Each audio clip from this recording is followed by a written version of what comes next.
How's it going, everyone? Stark Thunder here. This is going to be a quick little mini review of the Stark Varg after 9 months of ownership.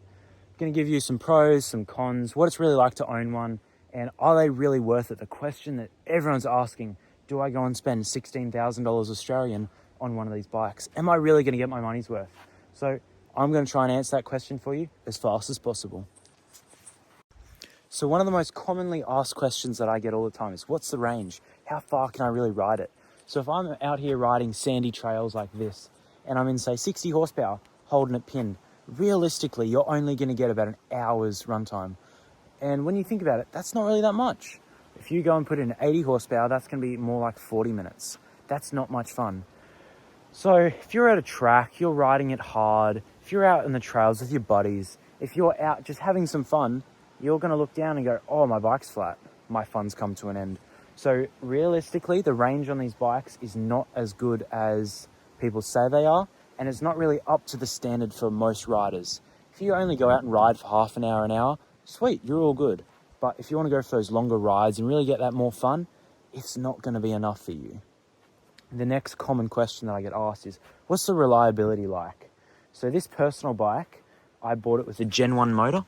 This is now a version 2 motor. It had a stock handbrake on it when I bought it, which has now been upgraded to an Akasato.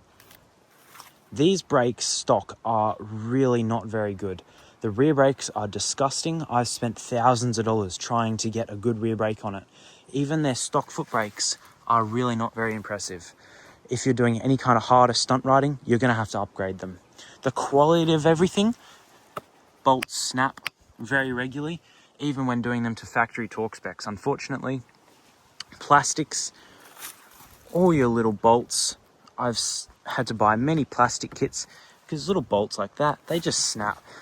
The plastics fail. They've got these little brass inserts inside the plastics. They strip out. Your plastics, you have to snap them off. One little minor crash and these bikes break really quickly. Their quality is just not there. The wheels, I went and hit one pothole and my rear rim is already buckled. The quality is just not quite there. Because they've tried to lighten these bikes up so much, they have lost a lot of quality, which is really disappointing because when you go and spend $16,000, like, yes, most bikes are getting more and more expensive, but you have to understand, as someone like myself at 17, trying to save up $16,000 to buy one of these bikes, it's not just something that happens overnight. You put a lot of blood, sweat, and tears to try and get a bike like this, but you get it and then it breaks first ride. My motor blew up second ride. I popped my tires because they come with crappy tubes. Popped them first ride. The brakes didn't work. I ended up looping this thing and I broke my back. Couldn't ride for months. So unfortunately, because they're cutting corners, there's a lot of issues with these bikes. Now that's all the bad about them, but what's some pros? So having modes, be able to switch from 10 horsepower all the way up to 80, amazing. Suits all your different styles of riding. The suspension, absolutely amazing, soaks up. I can go and ride trails like these with some soft standy, some small jumps, smooth as. I can go and ride FMX, take those big hard landings, soaks it up like a dream. The amount of overall riding that you can do with one of these bikes is incredible. You can make it feel like a 125 or you can make it feel like a CR500. It is awesome. Gotta love the versatility of these Stark Vargs. Now to answer that question, do I buy one?